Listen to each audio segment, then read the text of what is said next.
තිට්ටා සුලිකුණාටුවෙන් අවතැන් වූ අපේම මිනිස්සුන්ට දවස් 5ක් නගර 5ක එක දිගට සහනාධාර බෙදලා 6 වෙනි දවසේ අපි එනවා ගම්පොළ රාජධානියට.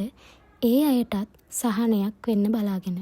ඉතින් එදා සහනාධාර බෙදලා පාන්දර 2:00යි ගෙදර එනකොට උදේ 8ට නැගිටලා බලද්දී මට හොඳටම වුණා. ගොඩක් අමාරු නිසා හස්බන්ඩ් මාව 9 වෙල්ස් හොස්පිටල් එකට එක්කන් ගිහිල්ලා බෙහෙත් අරගෙන ආවා. ඒ ඇවිල්ලා සම්පූර්ණ දවස් 2ක් යනකම් මම වතුර උගුරක් බෙව්වත් මට වොමිට් වෙනවා. ඉතින් දරා ගන්න අමාරුම නිසා මම පාන්දර හොස්පිටල් එකට ආවා. ගම් වතුර තත්ත්වයන් තිබුණ නිසා මඩ පෑගුණොත් මේ වුණ තත්ත්වයක් ඇවිල්ලාද කියලා හොස්පිටල් එක සැක කළා.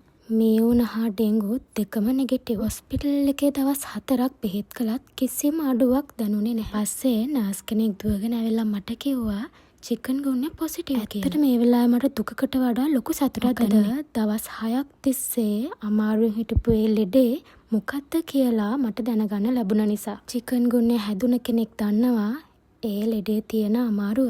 අවුරුදු 1.5ක් යනකම් මේ ලෙඩේ ඇඟ ඇතුලේ තියෙනවා. ඉතින් මම හරියටම දවස් 10ක් 9 වෙල්ස් හොස්පිටල් එකේ නැවතිලා ප්‍රතිකාර ගත්තා. ඉන්ෂුරන්ස් එකට පින් සිද්ධ වෙන්න මගේ හස්බන්ඩ් මට දුන්න ඒ වෙඩින් ගිෆ්ට් එකට පින් සිද්ධ වෙන්න අද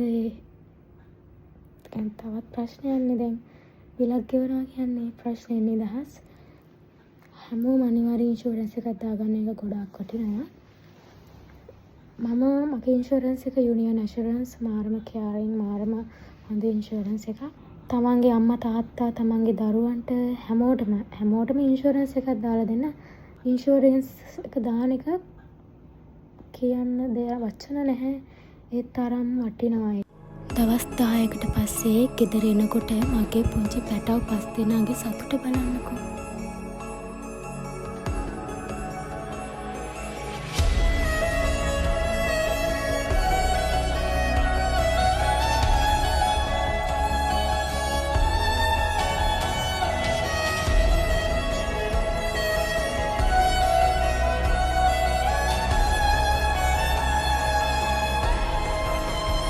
චිකන්ගුන්යා හැදුනේ සහනාධාර බෙදන්න ගිහින්. ඒ අතරතුර වුණාට ඇයි අපේ ගෙදරට මේ මදුරුවන්ට කරන බෙහෙත් ගන්න කියන එක ඔයාලට ප්‍රශ්නයක් වෙන්න පුළුවන්. මගේ ඒ වර්ගයේ ලේවලට සාමාන්‍යයෙන් මදුරු ආකර්ෂණය අඩු. නමුත් බැරි වෙලාවත් මදුරුවෙක් දෂ්ට කළොත් ඒ මදුරුවට මගේ ඇඟේ තියෙන චිකන්ගුන්යා රෝගය වැළඳෙන්න පුළුවන්. ඊපස්සේ මදුරුවගේ වෙනත් කෙනෙක් මගේ පුංචි පැටියෙක් හෝ දෂ්ට කළොත් මගේ පුංචි පැටියත් රෝගී වෙන්න පුළුවන් මේ චිකන්ගුන්යා රෝගය. ඉතින් අන්න ඒ නිසායි මුළු ගෙදරටම මේ බෙහෙත් ගැහුවම මේ මදුරුවන්ගෙන් හැදෙන රෝගවලින් අනිවාර්යෙන් පරිස්සම් වෙන්න බලා ගන්න. මොකද මේ ලෙඩේ හැදුන කෙනෙක් තමයි දන්නේ ඒක කොච්චර වේදනාවක්ද කියලා. මගේ අත්දැකීමෙන් කිව්වොත් දරුවෝ ප්‍රසූත කරපුවකට වඩා අමාරුවෙන් මම මේ වේදනාව දරාගත්තේ. නිසා හැමෝම මේ මදුරු මායාවෙන් ප්‍රවේශම් වෙමු.